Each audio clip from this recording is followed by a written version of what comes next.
जय हिंद, सभी का स्वागत है आज के सेशन में। So let's start. वर्ब्स हम करने वाले हैं। सबसे पहले वर्ब्स के बारे में हम देखते हैं introduction. What are basically verbs guys? Verbs क्या है? So verbs are words that show an action. Okay, verbs क्या हैं? एक्शन स्टेट दिखा सकती हैं। एक्शन का मतलब होता है हरकत। Verbs are words that show an action. Okay, action मतलब किसी प्रकार का हरकत दिखा सकती हैं। अकरेंस जिसका मतलब है किसी प्रकार का डेवलपमेंट, कोई काम जो हुआ है उसको दिखा सकती हैं। और state of being, state of being means existence. State of being का मतलब होता है एग्जिस्टेंस। तो ये तीन चीजें दिखा सकती हैं verbs. It can denote an action, occurrence और स्टेट ऑफ बीइंग। इन तीन चीजों का ख्याल रखिएगा। जैसे इन एग्जांपल्स को देखो। पहले सेंटेंस में अगर मैं कहता हूं I sent a letter to my friend, I sent a letter to my friend, ये सेंट क्या है? Sent is basically an action. Okay, sent का मतलब, सेंट क्या हुआ? ये एक एक्शन को डिनोट कर रहा है, हरकत को डिनोट कर रहा है। हिंदी में भी अगर आपने पढ़ा होगा, even in Hindi you must have read that verbs are words that denote an action. Okay, क्रिया जो है वो किसी हरकत या होने को, किसी के करने या होने का बोध करवाता है। सो आई सेंट अ लेटर यहाँ पे करने का बोध करवा रहा है। Sent means an action. I bought a new guitar, यहाँ पे भी एक एक्शन को दिखा रहा है। bought a new guitar. I'll have lunch at 2 p.m. Again, I'll have lunch का मतलब I'll eat lunch at 2 p.m. Exist का मतलब existence, state of being की बात कर रहा हूं। जैसे अगर मैं कहता हूं I am a teacher, यहाँ पे am क्या दिखा रहा है? मेरा existence. What am I? I am a teacher. इसलिए am को existence के सेंस पे लिखा जाता है। अस्तित्व, absolutely. अस्तित्व बोल सकते हो या state बोल सकते हो। Now classification of verbs, verbs को दो में क्लासिफाई किया जा सकता है। एक है फाइनाइट वर्ब्स, दूसरा है non finite verbs. Verbs can be classified under two forms, finite and non finite verbs. Now finite verbs सबसे पहले समझिए होते क्या हैं। What are finite verbs? Finite verb, she was waiting in the room before he came in. Now finite verb short में समझिए, finite verbs are those which show the tense in a sentence. एक sentence में जो भी verb आपको tense बताता है उसको हम कहते हैं finite verbs. Finite verbs will show the tense in a sentence. Like she was waiting in the room before he came in. She was waiting in the room before he came in. She was waiting in the room before he came in. Was waiting. Was and waiting, this is a finite verb. क्योंकि ये दोनों मिलके आपको tense बता रहा है। कौन से टेंस में है? This is in past continuous tense. Past continuous, she was waiting in the room before he came in. So जो भी टेंस, जो भी वर्ब आपको टेंस बताएगा, जो भी वर्ब आपको टेंस बताएगा उसे हम फाइनाइट वर्ब कहते हैं। ओके, फाइनाइट वर्ब्स के टाइप्स की हम बात करते हैं। फाइनाइट वर्ब्स दो टाइप्स के होते हैं। फर्स्ट इज मेन, जिसे प्रिंसिपल वर्ब्स भी कहा जाता है। दूसरा ऑक्सिलियरी वर्ब्स, जिसे हेल्पिंग वर्ब्स भी कहा जाता है। फाइनाइट वर्ब्स में दो होते हैं। जैसे इसी सेंटेंस में देखिए, तो वॉज जो है this is a auxiliary verb. Was जो है इसे हम ऑक्सिलियरी वर्ब या हेल्पिंग वर्ब कह सकते हैं। You can call it auxiliary verb और अ हेल्पिंग वर्ब। वेटिंग जो है इसको हम कहते हैं मेन वर्ब। वेटिंग को कहा जाएगा मेन वर्ब। ओके, सो वर्ब्स जो हैं वो दो हो सकते हैं, एक तो ऑक्सिलियरी वर्ब और दूसरा मेन वर्ब्स। मेन वर्ब्स को प्रिंसिपल वर्ब्स बोलो, ऑक्सिलियरी वर्ब्स को हेल्पिंग वर्ब्स भी कहा जा सकता है। नाउ मेन वर्ब्स या प्रिंसिपल वर्ब्स की हम बात करें तो these are the most important verbs in a sentence. Typically shows the action और state of being of the subject. एक सेंटेंस में एक्शन को दिखाता है या स्टेट ऑफ बीइंग को दिखाता है, किसी सब्जेक्ट के द्वारा किया गया हरकत को दिखाएगा या उसके अवस्था को दिखाएगा। तो these are main or principal verbs. They can stand alone or can be used with a helping or auxiliary verb. वो सेंटेंस में अकेला भी आ सकता है या सेंटेंस में हेल्पिंग या ऑक्सिलियरी वर्ब के साथ भी आ सकता है। Like for example, I teach English बोल दूं तो टीच तो अकेला आ रहा है, तो वो खुद ही मेन वर्ब हो गया। लेकिन आई एम टीचिंग इंग्लिश बोलूं तो यहाँ पे एम ऑक्सिलियरी वर्ब हो गया और टीचिंग मेन वर्ब हो गया। तो मैं बोल रहा हूँ कि ये स्टैंड अलोन भी आ सकता है, अकेला भी एक सेंटेंस में एग्जिस्ट कर सकता है, या हेल्पिंग या ऑक्सिलियरी वर्ब के साथ भी आ सकता है। जैसे he can kill a snake, यहां पे ये ऑक्सिलियरी वर्ब के साथ आ रहा है। कैन को हम जनरली कहते हैं मॉडल वर्ब।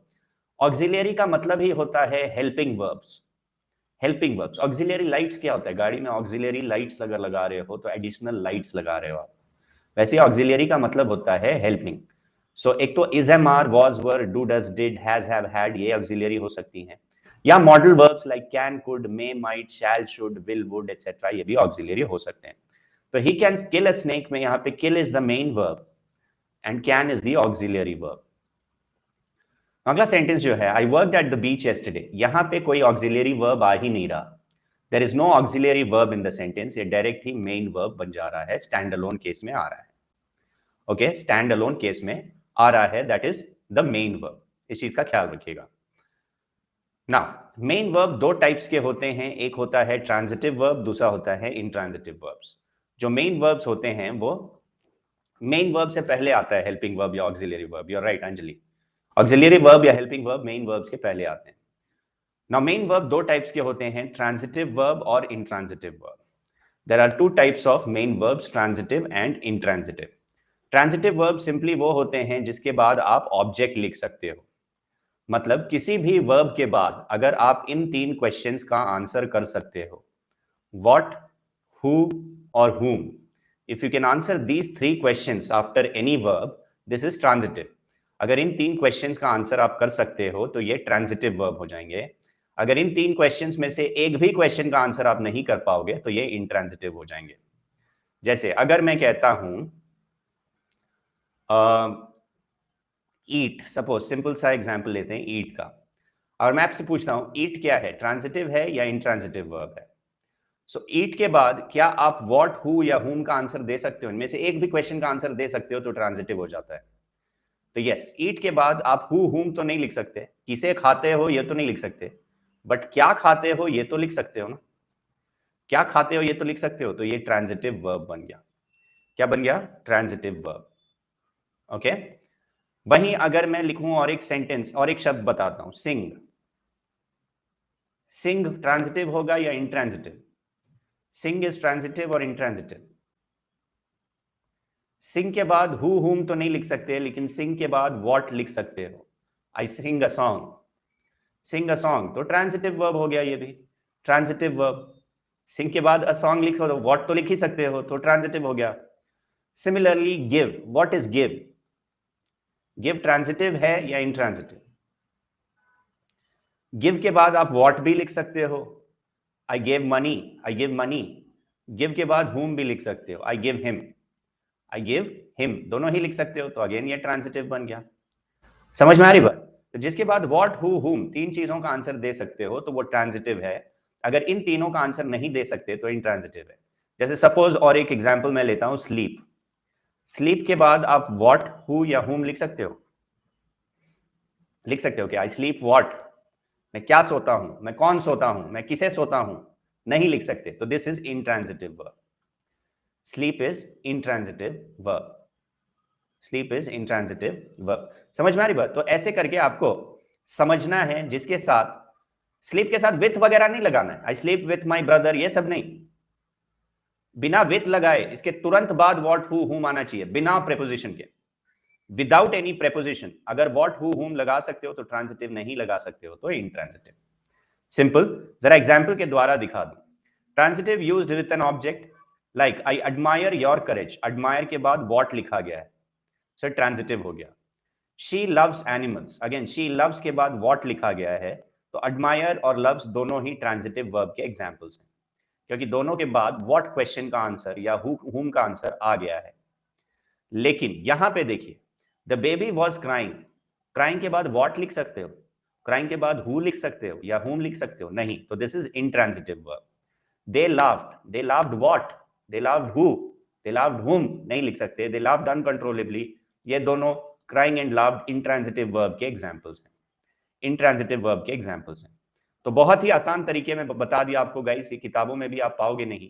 किसी भी वर्ब के बाद अगर आप व्हाट, हु या whom, व्हाट, हु या whom इन तीनों में से किसी एक भी क्वेश्चन का आंसर दे सकते हो तो वो ट्रांजिटिव है, नहीं दे सकते हो तो इंट्रांजिटिव है।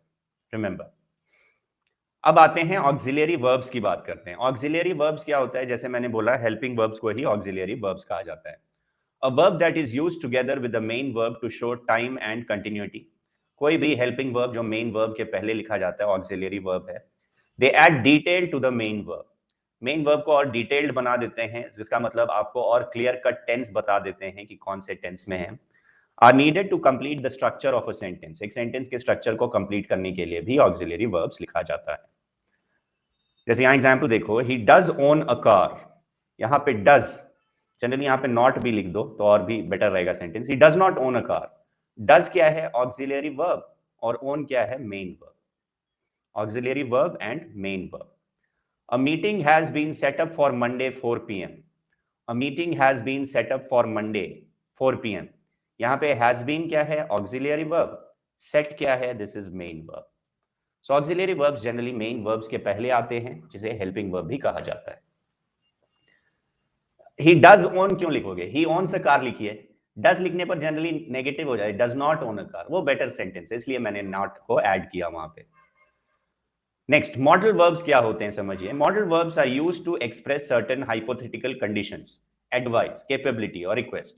मॉडल वर्ब्स कौन से होते हैं? Can, could, may, might, shall, should, will, would, ought to, need to, must, use to, इन सभी को कहा जाता है मॉडल वर्ब्स. मॉडल वर्ब्स में we use the base form of verb after a modal verb. Modal verb के बाद base form of verb मतलब कभी भी सेंटेंस में can, could, may, might, shall, should, will, would, ought to, need to, must, use to आएगा. इसके बाद हमेशा बेस फॉर्म यूज करेंगे. बेस फॉर्म का मतलब होता है V1, first form of the verb. V1 first form of the verb. हाँ, ऑक्सिलरी वर्ब और हेल्पिंग वर्ब बिल्कुल सेम होते हैं, कोई भी फर्क नहीं है दोनों में. हाइपोथेटिकल कंडीशंस का मतलब ऐसे कंडीशंस जो काल्पनिक हैं, वो हाइपोथेटिकल हो सकता है. आदर्श, जैसे इधर देखो, शी में become the youngest pro soccer player ever. May become हो सकता है बन जाए. हाइपोथेटिकल कंडीशन हो गया ना, पॉसिबल कंडीशन. So may के बाद become लिखा है, which is V1. It is called the base form of verb. She can speak 3 languages, but none of them well. Again, can क्या है? Model verb. Can के बाद speak लिखा है, which is V1, first form of verb. Can के बाद speak लिखा है, which is first form of verb. Okay, so ऐसे लिख सकते हो. Model के बाद हमेशा V1 आएगा, याद रखना इस चीज को. Now, कुछ model verbs में हम फर्क देखेंगे. Difference between can and could. Can क्या डिनोट करता है? Capacity and ability और capability. जैसे I can climb a tree, ये क्या दिखा रहा है? कैपेसिटी या कैपेबिलिटी. कुड क्या करता है? ये पास्ट एबिलिटी को डिनोट करता है. That one could do in the past. अगर मैं कहता हूं I could climb a tree when I was a child, I could climb a tree when I was a child, तो ये पास्ट कैपेबिलिटी हो गया. पास्ट में मैं कर सकता था, अभी नहीं कर सकता हूं, उस सेंस में लिखा जाता है. Can also be used to denote permission. Can I come in, can I do this, permission के लिए भी कैन ये लिखते हैं. Okay, and could is past equivalent of can. Can जब भी पास्ट में जाएगा वो बन जाता है कुड. ओके, कैन हमेशा पॉसिबिलिटी भी डिनोट कर सकता है, negative and interrogative. Okay, he can not do something, तो नेगेटिव हो गया. ओके, और interrogative, can you do this for मी, उसमें भी आप कैन लिख सकते हो, इंटरोगेटिव सेंटेंस में भी. ओके, कैन को परमिशन लेने के लिए भी लिखा जा सकता है. Can I come in, can I do this. हालांकि बेटर रहता है मे लिखना, लेकिन कैन भी कई बार परमिशन के लिए यूज कर लिया जाता है. अगला देखेंगे मे और माइट में फर्क. अगेन मे परमिशन के लिए लिखा जाता है, may I come in, may I go out. Okay, वहीं माइट जो है that is past equivalent of may. May को कभी भी पास्ट में लिखोगे तो बन जाएगा माइट. ओके, अगर मैं कहता हूं the news reader said that it may rain on Monday, The news reader said that it may rain on Monday. जैसे ही said लिख दिया तो आप may नहीं लिखोगे. The news reader said that it might rain on Monday.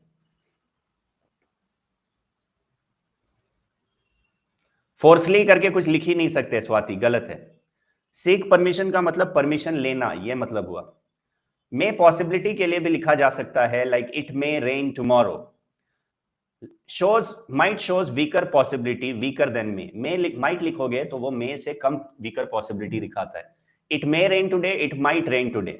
may rain today का संभावना ज्यादा, it might rain today में संभावना कम. so weaker possibility में might. may को wish के लिए लिखा जाता है, may you succeed in life, may you do well in exams. wish आ गया तो may को wish के लिए लिखा जाता है. अगेन माइट को परमिशन के लिए भी लिखा जा सकता है, माइट आई डू दिस करके भी लिखा जा सकता है, बट वो काफी पोलाइट या विनम्र तौर पर लिखने के लिए लिखा जाता है. ऐसे भी लिखा जा सकता है माइट को परमिशन लेने के लिए. नेक्स्ट, विल और शैल में फर्क देखते हैं. Will is used to denote future, I will do this, I will do that. Okay, shall भी फ्यूचर के लिए लिखा जाता है. आई के साथ ज्यादा बेटर होता है शैल लिखना. I shall teach you tense. First person के साथ हमेशा शैल लिखेंगे विल के जगह. बाकी ही शी इट के साथ आप विल लिख सकते हो, कोई दिक्कत नहीं है. Will shows a strong will, कोई चीज श्योर है, पक्के तौर पर ये आपको बोलना है तो आप विल लिखोगे. Shall is used to ask the persons will with the first person. Okay, अगले से उसका सजेशन या एक्सप्रेस, जैसे तीसरे पॉइंट में भी लिखा है देखो, विद सेकंड और third persons to express command, threat, promise अब शैल भी लिख सकते हो। शैल के 2-3 यूजेस हैं। शैल आई बाई दिस शर्ट, अगर मैं किसी से पूछता हूं शैल आई बाई दिस शर्ट, जिसका मतलब मैं अगले से सजेशन या एडवाइस लेना चाहूं, तब आप शैल लिखोगे। लेकिन शैल थोड़ा सा कई बार कमांड या थ्रेट के लिए भी लिखा जाता है। जैसे मम्मी अपने बेटे को कहती है you shall not go out after dark, you shall not go out after dark, मतलब वहां पे वो एक तरह से कमांड दे रही है कि अंधेरे के बाद बाहर नहीं जाना। Okay, will is use to talk about someone's characteristic और हैबिट, किसी की कैरेक्टरिस्टिक और हैबिट की बात करने के लिए भी विल लिखा जाता है। विल स्ट्रॉन्ग पॉसिबिलिटी दिखाता है, पक्के तौर पर कोई चीज होगा तो will. Will can also be use for request और invitation. Okay, will you do this for me, will you come to my house, तो रिक्वेस्ट और इन्विटेशन के लिए भी विल लिखा जा सकता है। अगला है शुड और वुड में फर्क। अगेन देखिए, should is past equivalent of shall, shall को पास्ट में लेके जाओगे तो शुड हो जाएगा।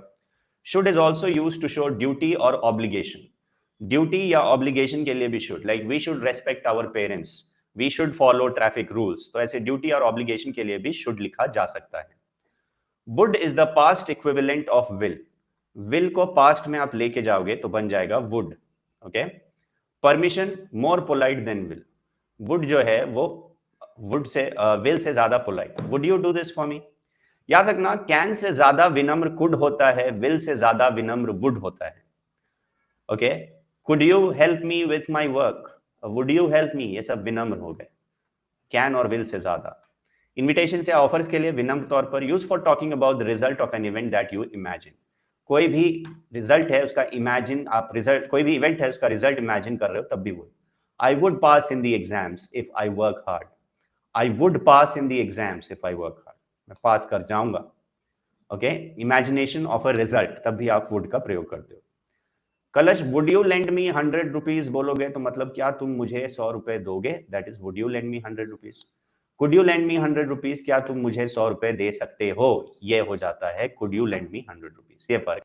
अगेन मस्ट और ऑट टू दोनों ही ऑब्लिगेशन और नेसेसिटी के लिए लिखा जाता है। We must follow traffic rules, we must respect parents, moral obligation और डिजायरेबिलिटी। लॉजिकल सर्टेनिटी और प्रोबेबिलिटी के लिए ऑट टू। ओके, मोर और लेस सिमिलर ही है, इसको आप इंटरचेंज करके लिख सकते हो मस्ट और ऑट टू को भी। अब फॉर्म्स ऑफ वर्ब्स की हम बात करते हैं जो कि बहुत बहुत इंपॉर्टेंट हैं। There are 5 forms of verbs, there are up to 5 forms for each verb. Guys, exams में कभी भी मॉडल का फंक्शन नहीं पूछा जाएगा, बताओ इस मॉडल का क्या फंक्शन है, इस मॉडल का क्या फंक्शन है, आपको बस ये समझना है ताकि आप सेंटेंसेस बना सको, एरर आइडेंटिफाई कर सको। ना इधर देखिए, there are 5 forms of verbs for each verb. पहला तो होता है root, then third person singular, then present participle, past and past participle. इसका क्लासिफिकेशन दिखा दूं आपको। रूट, जैसे इमेजिन में बोलूं, ये रूट हो जाता है, इसको फर्स्ट फॉर्म ऑफ वर्ब भी कहते हैं। उसके बाद आता है थर्ड पर्सन सिंगुलर जो कि इमेजिन्स, इसको फिफ्थ फॉर्म ऑफ वर्ब कहा जाता है। प्रेजेंट पार्टिसिपल, इसको फोर्थ फॉर्म, आईएनजी वाले होते हैं, इमेजिनिंग। पास्ट फॉर्म, इसको सेकेंड फॉर्म कहा जाता है, और पास्ट पार्टिसिपल को third form. Okay, ideally V1, V2, V3, V4, V5 ऐसे करके लिखा जाता है। तो clean, cleans is V1, V5, cleaning is V4, cleaned is V2, cleaned is V3 as well. Feed, feeds is V1, V5, feeding is V4, fed is V2 and fed is V3 as well. तो ऐसे करके सभी verbs को आप classify कर सकते हो। तो इसका बताइए, अगर V1 में मैं लिखूं टेक, V5 में क्या होना चाहिए? What should be fifth form of take? Takes, absolutely, takes, ठीक है। प्रेजेंट पार्टिसिपल क्या होगा? V4 क्या होगा इसका? क्या होगा? Taking, well done, taking is correct. V2 क्या होगा इसका? Second form, taked. कुछ लोग कह रहे हैं टेक्ड, TAKED, सुना है क्या ऐसा शब्द कभी? नहीं, the second form is took, past form. और पास्ट पार्टिसिपल क्या होगा? Third form, taken, absolutely taken. समझ में आ रहा है? तो ऐसे करके सभी वर्ब्स को आप क्लासिफाई कर सकते हो अलग अलग वर्ब फॉर्म्स में। All the verbs can be classified under different verb forms. अब आते हैं नॉन फाइनाइट वर्ब्स की हम बात करते हैं। नॉन फाइनाइट वर्ब्स, अभी तक जो हमने बात करी वो फाइनाइट वर्ब्स का हमने बात करी। कुछ वर्ब्स चेंज नहीं होते हैं, कट कट कट ही रहता है, पुट पुट पुट ही रहता है। ओके, वो सब।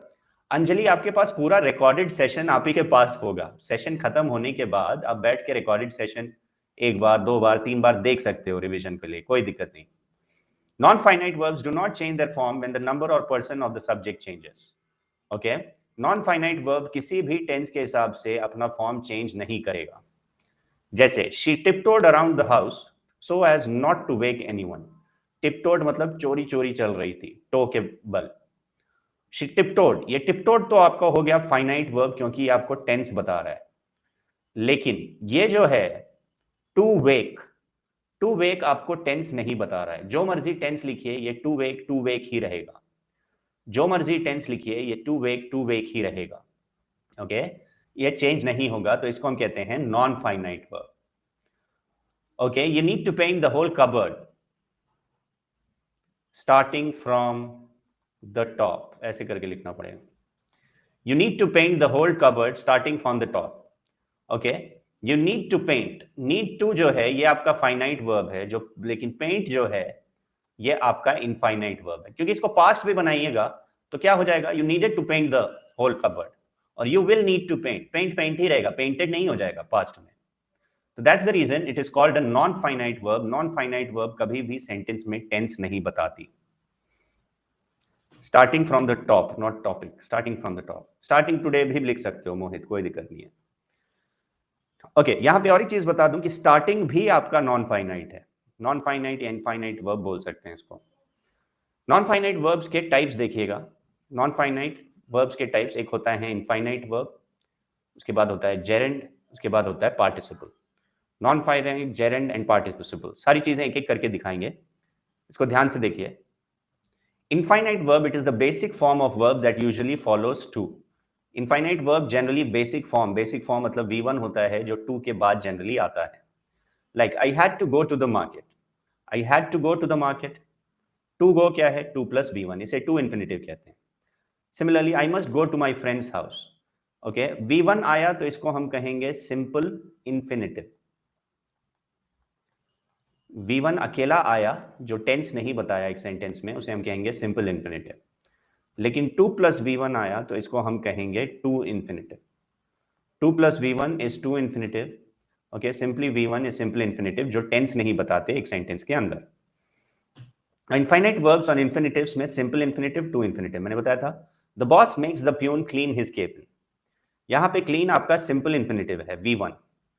बेयर इन्फिनेटिव भी कहा जाता है, सिंपल इन्फिनेटिव को बेयर इन्फिनेटिव बोलो या प्लेन इन्फिनेटिव बोलो, it's one and the same thing. Okay, simple infinitive को बेयर इन्फिनेटिव भी बोल सकते हो, प्लेन इन्फिनेटिव भी बोल सकते हो। The boss makes the peon clean his cabin, यहाँ पे क्लीन क्या है, सिंपल इन्फिनेटिव। सेंटेंस कौन से टेंस में है, simple present. The boss makes the peon clean his cabin. इसको पास्ट करोगे तो क्या ऐसे बन जाएगा, the boss made the peon cleaned his cabin. क्या ऐसे लिखोगे? अगर पास्ट बनाओगे तो क्या मेक्स भी मेड होगा, क्लीन भी क्लीन होगा, या बस मेक्स ही मेड होगा, क्लीन क्लीन ही रहेगा? क्या लगता है आपको पास्ट में क्या होगा? Makes will change to made, बिल्कुल सही। बट क्लीन जो है वो क्लीन ही रहेगा ना, टेंस के हिसाब से चेंज नहीं होता, तो इसलिए ये सिंपल इन्फिनेटिव है। Similarly to infinitive 2 plus V1 करके आता है। She wants to go home, तो प्रेजेंट में है। पास्ट में कैसे बनेगा? क्या मैं ऐसे लिखूंगा, she wanted to went home. She wanted to went home, past tense नहीं बनेगा ना, वॉन्ट तो वॉन्टेड बन जाता है, तो ये फाइनाइट वर्ब है। लेकिन टू गो ही रहेगा, तो this is an infinite verb. To go ही रहेगा, तो ये एक इनफाइनाइट वर्ब है। Got it? So infinite verbs tense के हिसाब से चेंज नहीं होते।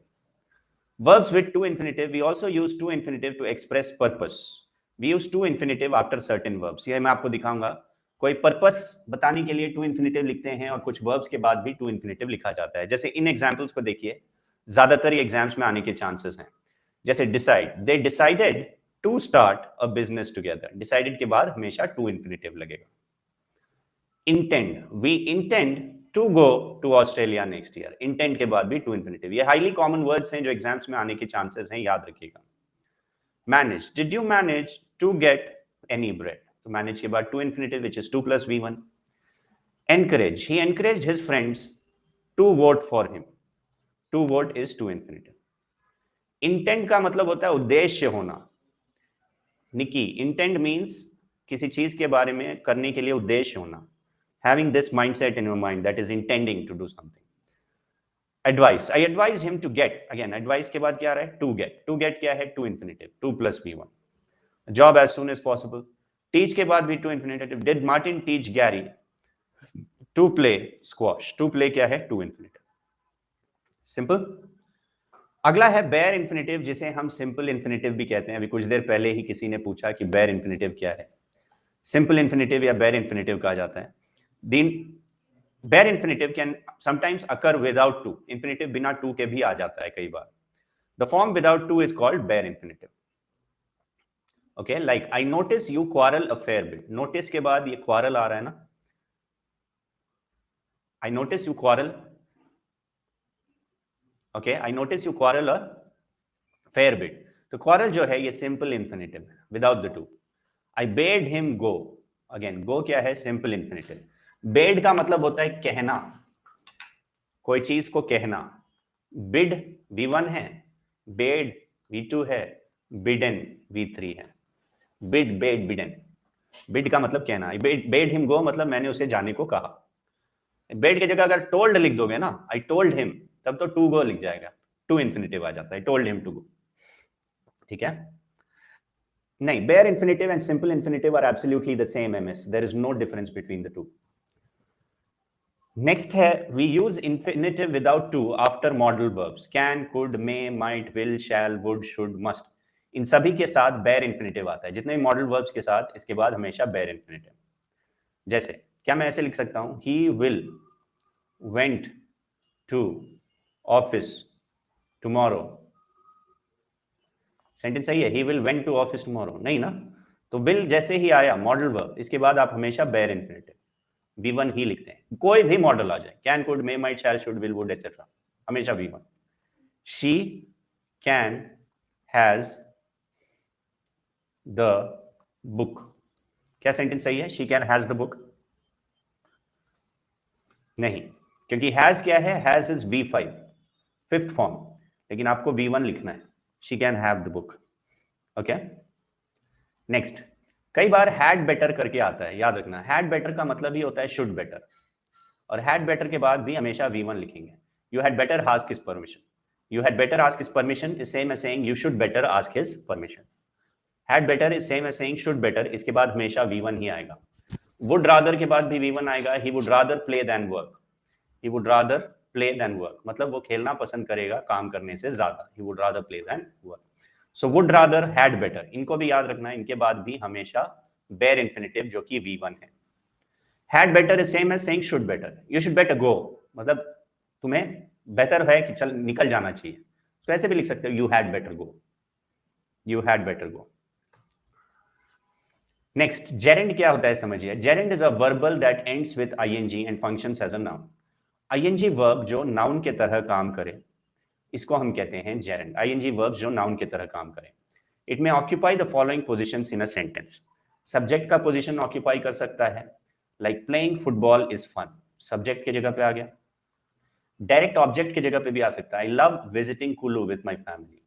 यहाँ पे तो सब्जेक्ट है प्लेइंग, यहाँ पे विजिटिंग क्या हो गया, object. I love what, I love visiting, तो ऑब्जेक्ट के स्थान पर भी आ सकता है. It can also come in an object of preposition. You can tell a lot about a fellow's character by his way of talking. मान लो ऐसे लिखता हूँ, कुछ words missing हो जा रही हैं इसमें. You can tell a lot about a fellow's character by his way of talking. तो यहाँ पे talking क्या है, ये again एक gerund है जो कि preposition के बाद आ रहा है. preposition के बाद आ रहा है. ठीक है. निकी, V5 वो verbs होते हैं जो आप he, she और it के साथ लिख सको. ही, शी और it के साथ लिख सको तो वो सारे के सारे V5 होंगे. समझ में आई बात शॉर्ट में. अगर मैं बोलूं goes, ये V5 है कि नहीं. he goes, she goes, it goes. have V5 है कि नहीं. have V5 है कि नहीं. he have, she have, it have लिख सकते हैं क्या, नहीं. क्या has V5 है, बिल्कुल. he has, she has, it has. V5 वो सारे होते हैं जो ही, शी, इट के साथ लिख सकते हो, सारे के सारे V5 है. समझ में आया निकी, रिमेंबर दिस. ओके, सो ये तो बात होगी जेरेंड की आईएनजी वर्ब जो नाउन की तरह काम करते हैं. कुछ वर्ब्स हैं जिनके बाद हमेशा जेरेंड लगेंगे, जैसे involve. The operation involves putting a small tube into your heart. Involves के बाद जेरेंड आ गया, पुटिंग। अप्रिशिएट के बाद भी जेरेंड आएगा, Jack appreciates your helping. Jack appreciates your helping him out with the project. Jack appreciate करता है तुम्हारी मदद करने को, तुम्हारे मदद करने को अप्रिशिएट करता है, तो योर हेल्पिंग हो गया। प्रिवेंट के बाद भी जेरेंड आएगा, his disability prevents him from driving. Exam में एरर कैसे आएंगे, his disability prevents him to drive. Prevents him to drive नहीं लिख सकते, प्रिवेंट के बाद from and then gerund. Mention के बाद भी जेरेंड, दे मेंशनड। एग्जाम में ऐसे आ सकता है, they mentioned to buy a new car last week. They mentioned to buy नहीं, दे मेंशनड बाइंग। मेंशन के बाद भी gerund. She avoids to date man over 30। Avoids to date नहीं, अवॉइड्स डेटिंग। इस टाइप के एरर आ सकते हैं एग्जाम। अवॉइड के बाद भी जेरेंड आएगा, याद रखना। कुछ ऐसे फ्रेजेस हैं जिनके बाद भी जेरेंड आएंगे, be accustom to. I am not accustom to working at a large corporation. Not accustom to मतलब मुझे आदत नहीं है इस चीज की। Taken to, recently he is taken to wearing a cap. Taken to मतलब किसी चीज की आदत हो जाना। रिसेंटली हाल फिलहाल में उसने कैप पहनने की आदत डाली है। प्रोन टू के बाद भी gerund, the comedian is prone to saying pretty offensive things during her stand up routine. Prone to, उसकी आदत है किसी चीज के बारे में झुकाव होना, दैट इज प्रोन टू। किसी चीज के बारे में झुकाव होना। If you do not keep your surroundings clean, if you do not keep your surroundings clean, you will be prone to catching diseases. You will be prone to catching diseases मतलब एक तरह की संभावना होना। बी अक्यूज्ड ऑफ के बाद भी gerund, he was accused of stealing the watch. उसको दोषी करार दिया गया वॉच को चोरी करने के लिए। सो अक्यूज्ड ऑफ के बाद भी जेरेंड। यूज्ड टू के बाद भी gerund, he is used to waking up early. उसकी आदत है जल्दी उठने की, so he is used to waking up early. Look forward to, I look forward to meeting you. Again look forward to के बाद भी जेरेंड आया, लुक फॉरवर्ड टू मीटिंग। मतलब मैं उत्सुक हूं, नहीं, I look forward to meet you गलत है, स्पोकन इंग्लिश में हम लिखते हैं कई बार, but that is wrong. Look forward to meet you is wrong, look forward to meeting. With a view to के बाद भी gerund, he has called a meeting of all parties with a view to forming a government. With a view to मतलब किसी उद्देश्य से उसने party meeting बुलाई है ताकि वो इस उद्देश्य से कि गवर्नमेंट फॉर्म कर सके। So remember all these words, इनके बाद हमेशा जेरेंड आएगा। ये सब याद करना आपका काम है। When you practice more and more questions, आपको ऐसे क्वेश्चंस आएंगे, you can easily learn them. अब आते हैं पार्टिसिपल्स की बात करते हैं। Participle is a verb form that can be used as adjective. They can be used as to create verb tenses. Participles adjective और verb दोनों के तरह काम करते हैं participles. There are two types of participle. Present participle जिसे हम V4 कहते हैं। Past participle ed से खत्म होता है जनरली, जिसे हम V3 कहते हैं। Participle V4 और V3 होता है जो adjective या verb के तरह काम कर सकता है। The present participle verb form is created by adding ing to the root word. Root word मतलब base form जो होता है ना V1, V1 plus ing कर दोगे तो क्या बन जाएगा, present participle. It is used as an adjective or combined with verb to construct different verb tenses. Adjective या verb के साथ आप mix करके अलग अलग tense भी बना सकते हो. Like we are coming to the party tonight. We are coming, यहाँ पे तो ये verb है. We are coming to the party tonight. The crying baby had a wet diaper. यहाँ पे crying verb है क्या? नहीं, यहाँ पे crying adjective हो गया। ये भी ing ही है, लेकिन this is an adjective क्योंकि baby के बारे में बता रहा है। बेबी के बारे में बता रहा है। तो ing आपके वर्ब तब होंगे, शॉर्ट में समझिए, V4 ing वर्ब तब होगा जब उसके पहले हेल्पिंग वर्ब आए तो ये वर्ब है, लेकिन उसके पहले हेल्पिंग वर्ब नहीं आए तो वो एडजेक्टिव की तरह काम करेगा या फिर जेरेंड की तरह काम करेगा। किसी भी V3 और V4 के पहले अगर हेल्पिंग वर्ब आए तो वो V3 और V4 वर्ब होगा, और V3 और V4 के पहले हेल्पिंग वर्ब नहीं आए वो या तो एडजेक्टिव होंगे या नाउन होंगे। लेकिन V3 को आप नाउन होने के बावजूद जेरेंड नहीं कह सकते, V4 को नाउन होगा तब वो जेरेंड कह सकते हो। ओके, इधर देखो, तो past participle are formed by adding ed to the base form of the verb, और en, d, t, n और ne ये सब ऐड करके आप पास्ट पार्टिसिपल बनाते हो। It is an adjective modifying a noun और प्रोनाउन। ये एक एडजेक्टिव होता है जो जनरली नाउन और प्रोनाउन को मॉडिफाई करके लिखा जाता है। Okay, it is also used in the passive voice. ये सेंटेंस लिखा है, shaken he walked away from the wrecked car. थोड़ा सा ओवरराइट हो गया यहाँ, shaken he walked away from the